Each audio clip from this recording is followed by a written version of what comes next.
But I noticed that this war was planned long ago. And I noticed that they made the attempt long ago. September the 11th was not the first time that they attempted to blow up and bring down the World Trade Center. Twin Towers. I was there in New York when the first attempt was made. I believe it must have been January 1992. It was winter time. And guess what? There was a Republican administration. A Republican administration. It was Bush Sr. And guess what? There was a Jew who was identified to be part of the planning committee. And then he disappeared. And guess what? There were a number of Arabs who were duped into this. They didn't know what they were doing. And the rider van was packed with explosives and taken into the basement of the World Trade Center and then exploded. But the buildings did not collapse. 6 floors were damaged, but the building did not collapse. It was clear as daylight that the Arabs were not themselves the architects of this effort, that they were duped. Because the fella who rented the van, the Arab boy who rented the van which was used in the attack, he had to give a deposit of $400. The day after the attack on the World Trade Center, this fellow went back to the office to collect his $400. Not knowing that the van which he rented was the van which was used in the attack.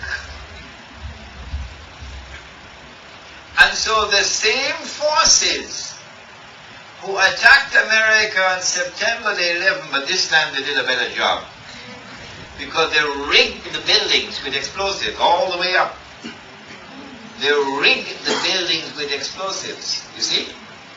So that when the explosives were detonated, the building could collapse nicely. The way they do a perfect demolition job, all the way coming down. This time they did a better job. The last time they failed. But in between the first effort and the second effort, there was a democratic government. Bill Clinton. It was not a Republican Bush government. And so the war in Iraq had to be put on hold. It had to be put on hold while Clinton was in office. And then when Clinton won re-election, they said, oh my gosh, we're going to stand up for another 4 years of this man. How can we bring it down? How can we bring it down? And then they sent a girl named Moniker. A Jewish girl named Monica. This was not simple hanky-panky. No. This was an effort to bring down the government so that it could be replaced with another which could serve the interests of those who wanted to take America to war on behalf of the Jewish state of Israel. They even took Clinton to be impeached. Only the second time in U.S. history that an effort was made to impeach a president. But Clinton was a gritty old horse from Arkansas, and Clinton survived. And so they had to wait. And then they bit their nails in fury when Al Gore polled more votes than Bush in the election. And only with the help of their friends in the Supreme Court, with a lot of Jews in the Supreme Court, they were able to hand victory to George Bush. They needed this man in the White House before they could pull off September the 11th. Like they needed his father before they could attempt to bomb the World Trade Center in 1992. Once they have this man in the White House, they can now attack Afghanistan. And they can now attack Iraq. And as your Prime Minister correctly said, they have other agendas after Iraq. He is correct on that. This war was made possible because there is a clique who now have control of the White House.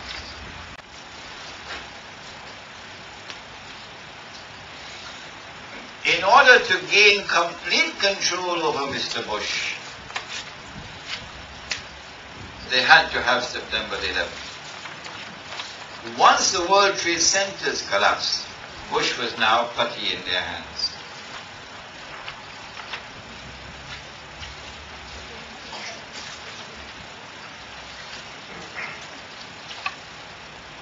How long will the present window of opportunity last for them? Because they're saying after Iraq, we're going after Syria, we're going after Iran, we're going after Libya, we're going after all these things. How long will this window of opportunity last? Answer, so long as Bush is president. And so I want to say to you, it is not America which is waging war on Iraq. It is an America which has been hijacked. Many American people, without even knowing that the American government has been hijacked, many American people are protesting against the war. An American woman did what none of us have done. An American woman did what none of us have done so far. She left her home in Olympia, on the west coast of the United States. And she went to Palestine 2 weeks ago to protest with her mom, with her body, what is happening in the Holy Land. And she stood up before a house which was to be demolished, thinking that because she is a white American woman, Israel would not dare to do with her what Israel has been doing with the Palestinians. She attempted to stop the tank. The tank never stopped. The tank not only rolled over her, but came back and rolled back and rolled back. So she was killed. And so this is not an American war on Iraq.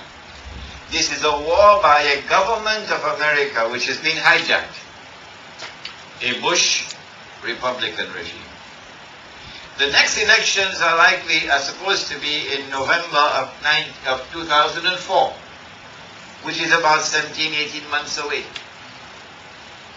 So they have a window of opportunity lasting another 16 months or so to do as much as they can do before the next election takes place. If Bush loses the election and the Democrats win, then the window of opportunity will be closed and they'll have to wait again. But if Bush wins the election and is re-elected, then the window of opportunity will remain open.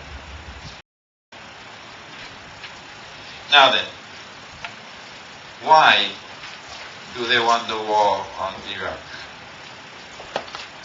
And why do they want the war on other countries after Iraq? Number one, now is our microanalysis. I've taken 1 hour and 20 minutes.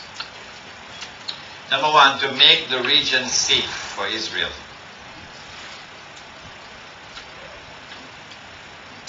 Number two, to pave the way for Israel's big war of territorial expansion.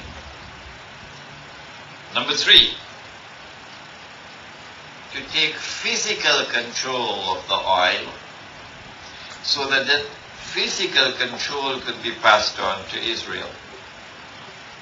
Number four, to take control of water and then pass on that control of water, the rivers of Iraq, to Israel. Number five, to facilitate the consolidation of Shia Islam,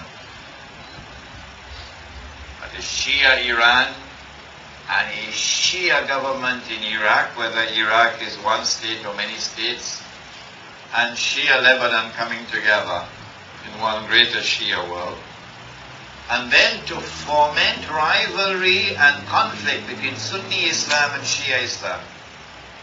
Divide and rule. Number 5, to pave the way for the fall of the United States of America as the ruling state of the world. And there are many American political commentators who are now predicting this. Number 7, to allow Israel to replace the United States as the ruling state in the world and to force the submission of Europe, of Japan, of the Muslim world, of Malaysia, and the rest of the world to the rule of Israel. And so finally, to allow Dajjal to complete his mission of impersonating the Messiah. Dajjal, the false Messiah, impersonating Nabi Isa alayhi salam, the true Messiah. These are the basic objectives of the war at the level of microanalysis.